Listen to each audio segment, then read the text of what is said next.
Neutral bye Hira and Rajab, south Asia का पहला AI powered podcast. Welcome to Neutral by Hara and Rajab, South Asia's first AI podcast. No propaganda, only facts. अस्सलाम वालेकुम। Iran की जंग से पहले एक खतरनाक जंग छिड़ गई और सिर्फ 30 मिनट के अंदर 6,000 अरब डॉलर्स मार्केट से वाइप आउट हो गए। 6,000 बिलियन डॉलर्स। गोल्ड मुकम्मल तौर पर ऑल टाइम हाई से क्रैश करना शुरू कर दिया है। सिल्वर क्रैश करना शुरू हो गया है। नैस्डैक पूरी दुनिया के अंदर हर चीज क्रैश कर रही है और किसी को समझ नहीं आ पा रही कि हुआ क्या है। ये इतनी तबाहकुन जंग है, इतनी तबाहकुन जंग है, ना कोई नेगेटिव न्यूज आई, वो तो सबको पता है कि अटैक होने के लिए जा रहा है, लेकिन ईरान की जंग से पहले इतना बड़ा तबाहकुन झटका जिसका तसव्वुर भी नहीं किया जा सकता। अब इमेजिन करें जरा हुआ क्या है। देखिए, उस वक्त हुआ ये है कि चाइना हेविली बाय कर रहा था गोल्ड और गोल्ड ऑल टाइम हाई चला गया है। यानी इतना कि लोगों को समझ नहीं आ पा रही कि एबनॉर्मैलिटी है मार्केट के अंदर। अमेरिका के बॉन्ड्स बुरी तरह बेचे जा रहे हैं। ट्रेजरी बॉन्ड्स, अमेरिका का कर्ज बेचा जा रहा है, इंडिया बेच रहा है, चाइना बेच रहा है। अब ईरान की जंग छिड़ने वाली है तो हो ये रहा है कि जितने बड़े इन्वेस्टर्स हैं, एलीट क्लास हैं, उनको पता है तेल की कीमतें आसमान पे चली जानी है, अमेरिकी डॉलर, अमेरिका की मईशत अपनी बेड़ा गर्क हो जाएगी और इस सूरत हाल में स्टॉक मार्केट क्रैश होगी। डॉलर ऑल टाइम जो इन्वेस्टर्स के पॉइंट ऑफ व्यू से अच्छा था वो नीचे चला गया है। और इस सूरत हाल के अंदर सबसे बड़ा मसला लोग कहाँ पे जा रहे थे? लोग जा रहे थे गोल्ड खरीदने में। अब जितनी बड़ी ताकतें हैं वो सारी गोल्ड की तरफ जा रही हैं। अब हुआ यहाँ पर ये है कि चाइना इतनी बड़ी तादाद में गोल्ड बाय कर रहा है, इन्वेस्टर्स बाय कर रहे हैं, आम लोग बाय कर रहे हैं, इवन के किसी के पास प्लॉट था उसने बैच दिया वो गोल्ड बाय कर रहा है, किसी के पास थोड़ी सी भी सेविंग्स थी उसने गोल्ड बाय कर लिया है कि यार देखेंगे बाद में क्या सूरत हाल होती है। जिसको जो पड़ता है समझ आती है वो कर रहा है, लेकिन गोल्ड बाय करते जा रहे हैं। अब ये प्लान, अब इस सूरत हाल में ट्रम्प से जब पूछा गया कि अमेरिकी डॉलर तो क्रैश हो रहा है और आप क्या कर रहे हैं, वो कहता है जी ऑल टाइम सही चला जाएगा, आपको पता ही नहीं है मैं क्या करने के लिए जा रहा हूँ। अब डॉलर जाहिर सी बात है इसकी कदर तबाह हो रही है। इतनी अनसर्टेनिटी है कि ईरान की जंग पूरी दुनिया को लपेट में लेने वाली है। तो जाहिर सी बात है जो बड़े इन्वेस्टर्स हैं वो प्रॉपर्टीज की तरफ नहीं आते। उनको पता है कि जब जंग छिड़ेगी तो प्रॉपर्टीज कोलैप्स होंगी, स्टॉक मार्केट क्रैश होगी और उसके बाद होता पहले ये था कि तेल की कीमतें ऊपर चली जाती थी। तो तेल की कीमतें इस दफा क्या ऊपर जानी, ऊपर तो वो जाएंगी जाहिर सी बात है, लेकिन सप्लाई नहीं हो पाएगी क्योंकि स्ट्रेट ऑफ हॉर्मुज में ईरान की जंग छड़ी होगी, इन्वेस्टर्स हट जाएंगे।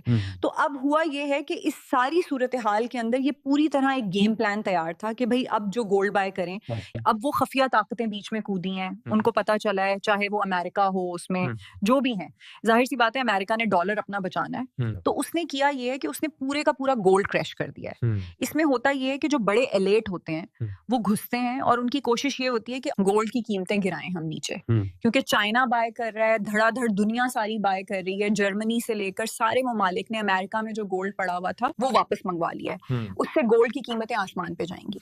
उन्होंने गोल्ड की कीमतें गिराई हैं कि अब जो एलीट क्लास है उसका फायदा क्या होता है कि गोल्ड की कीमत नीचे जाएगी तो हम बाय करेंगे। और इस सूरत हाल के अंदर जब दुनिया सारी बाय कर रही थी, बड़ी ताकतों को पता था, उन्होंने सेल कर दिया। गोल्ड की कीमत 30 मिनट के अंदर अंदर नीचे चली गई। ऊपर से चाइना काम क्या कर रहा है? वो इंतजार कर रहा है कि ईरान की जंग पैक पर हो और जब जंग क्योंकि छिड़नी है तो जंग पैक पर हो तो उसके बाद अमेरिकी बॉन्ड्स मार्केट में तत्तर बत्तर करके बिक जाएंगे। और इस सूरत हाल में हम गोल्ड की तरफ ऑलरेडी आ रहे हैं, वो बेचे जा रहे हैं और चाइना के अंदर 7 से 8 ट्रिलियन यूएस डॉलर्स उनके जो पैसे पड़े हुए हैं, अब वो टाइम दोबारा रिन्यू होने का आ रहा है तो वो भी गोल्ड की तरफ जा रहे हैं। तो चाइना बाय कर रहा है एग्रेसिवली और वो डॉलर को रिप्लेस करना चाहता है एक नई ग्लोबल करेंसी के तौर पर। तो वो क्या कर रहा है कि गोल्ड बैक अपना सिस्टम कर रहा है। उनको ये बात समझ आ गई है कि वो ईरान की लड़ाई के अंदर अमेरिका क्रैश होगा, रुपया क्रैश होगा, यानी जो करेंसी है वो क्रैश होगी, तो इस सूरत हाल में गोल्ड की कीमत ऊपर जानी है। उन्होंने पहला वार किया है बिहाइंड द सीन्स और डॉलर को बचाने के लिए मार्केट को मैनिपुलेट किया है और जिससे अब आप देखें कि इस वक्त डॉलर ऊपर गया है और गोल्ड इतनी बुरी तरह क्रैश हुआ है, किसी को समझ ही नहीं आ पा रही कि ये क्रैश हुआ क्या है। देखिए, जो सेंट्रल बैंक हैं उनको पता था कि कुछ होने वाला है। जब जंग होती है, फाइनेंशियल कोलैप्स होता है या कोई रीसेट होना होता है और ये बहुत बड़ी तबाही इस वक्त होने जा रही है। पूरे का पूरा निजाम इस वक्त दरहम बरहम है। देखिए, हम ये समझ रहे हैं कि ये सिर्फ जंग होने जा रही है, ये जंग करेंसी की भी शुरू हो गई है, स्टॉक मार्केट की भी शुरू हो गई है और पूरे का पूरा सिस्टम कोलैप्स कर रहा है। यानी अब आप ये सोचें, सम टाइम ऐसा होता है कि एक क्रैश जो होता है वो फेक क्रैश किया जाता है, यानी वो बड़े ताकतें कूद पड़ती हैं, मार्केट गिरा देती हैं। उसके बाद सूरत हाल ये होती है कि जब चीजें गिर जाती हैं, मिसाल के तौर पे अब गोल्ड नीचे आया, गोल्ड की कीमतें नीचे क्रैश होना शुरू हुई, तो लोगों को ये लगा कि यार अमेरिका की जंग छिड़ गई है चाइना के साथ, तो वो क्रैश कर रहे हैं, चाइना ऊपर उठाने की कोशिश कर रहा है। इस सूरत हाल में लोग बड़ा बेचैन होते हैं, वो करते क्या है, वो गोल्ड बेचना शुरू कर देते हैं। इस चक्कर में जब सीलिंग बहुत ज्यादा होना शुरू हो जाती है तो मार्केट नीचे गिरती है। मार्केट जब क्रैश होना शुरू हो जाता है सारे का सारा मामला, तो उसके बाद ये ताकतें बीच में कूद पड़ती हैं और फिर वो बाय करती हैं, वो फिर उसके बाद ऊपर जाकर होता है रियल क्रैश। तो अब सूरत हाल ये है कि इस वक्त किसी को कुछ समझ नहीं आ पा रही। अमेरिका की स्टॉक मार्केट क्रैश कर रही है, सिल्वर क्रैश कर रहा है, गोल्ड क्रैश कर रहा है, सारी की सारी मार्केट्स इस वक्त क्रैश कर रही हैं और सिर्फ 30 मिनट के अंदर हुआ है। इतना बड़ा क्रैश हुआ है जिसका आप तसव्वुर भी नहीं कर सकते कि यानी सिर्फ 30 मिनट के अंदर तकरीबन 6000 अरब डॉलर्स मार्केट से वाइप आउट हो गए, लोगों का पैसा निकल गया। अब यहाँ पर होता क्या है कि जिन लोगों को पता था कि मार्केट क्रैश होने वाली है, उन्होंने चुपके से अपने प्रॉफिट बुक किए और मार्केट से निकल गए। अब वो जब देखते हैं कि मार्केट क्रैश हो रही है, जब वो क्रैश होती है फिर वो जाकर लो बाय करते हैं और सेल हाई करते हैं। ये सारे मिसाल के तौर पर अब लेटेस्ट से कि पिछली दफा आपने देखा कि अमेरिका इस वक्त क्या कर रहा है, अमेरिका ईरान पर अटैक करने के लिए जा रहा है। तो जिन लोगों को एग्जैक्ट डेट पता है, उन्होंने पूरी मार्केट के अंदर पैसा लगा दिया कि फलानी डेट से पहले पहले अटैक होगा, या उनको पता था कि इसराइल की डील होगी या फलाना होगा या गजा की लड़ाई होगी, तो उन्होंने पैसा बना लिया। उनको पहले पता होता है कि ये काम होने के लिए जा रहा है। तो ये बेसिकली जो सूरत हाल है उसका आप और हम तसव्वुर नहीं कर सकते कि बैक एंड पर ये भी लड़ाई कितनी हो रही है। चाइना असल में क्या चाह रहा है? चाइना पहले तो ये जंग नहीं चाहता, आज उन्होंने अमेरिका को वार्न कर दिया है, लेकिन इस सूरत हाल में चाइना वार्न भी कर रहा है, साथ साथ हैवी एग्रेसिवली वो गोल्ड को बाय कर रहे हैं। और खाली ये नहीं हो रहा, आम लोग भी चाइना के अंदर बाय कर रहे हैं, किसी को रास्ता समझ नहीं आ पा रहा कि कहाँ पर जाना है। इस वक्त मार्केट में इतनी इंसर्टेनिटी है। देखिए, ये जो ईरान की लड़ाई है उसमें जाहिर सी बात है सबसे ज्यादा मुतासिर अगर कोई होने के लिए जा रही है तो वो गिल्फ कंट्रीज हैं। गिल्फ कंट्रीज आपको पता है जितने सारे ये ममालिक हैं वहाँ प्रॉपर्टीज की वजह से वो चलती हैं, इन्वेस्टमेंट की वजह से चलती हैं। एक भी गोली अगर चली तो तेल की कीमतें आउट ऑफ कंट्रोल हो जाएंगी, यानी $100-200 बैरल पर तेल जाना कोई बड़ी बात ही नहीं होगी। लेकिन मसला सारा यहाँ पर ये है कि जब इतनी चीज महंगी हो जाती है तो उसके बाद उसका असर पूरी मार्केट पे पड़ता है। तो तेल की कीमतें ऊपर जाती हैं तो बाकी सूरत हाल भी ऊपर जाना शुरू हो जाती है।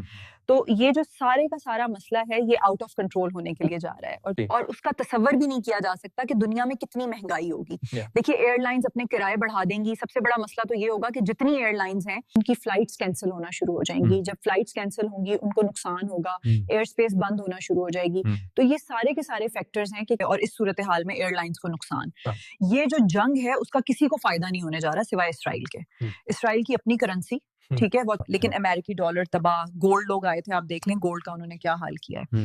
उसके अलावा बाकी दीगर मामलात, लड़ाई के बाद की जो सूरत हाल है वो उसमें असल में ये ईरान के अंदर जो तबाही करना चाहते हैं उससे बाकी ममालिक भी डरे हुए हैं और बाकी ममालिक को ये बात पता है कि उसके बाद अगला नंबर है।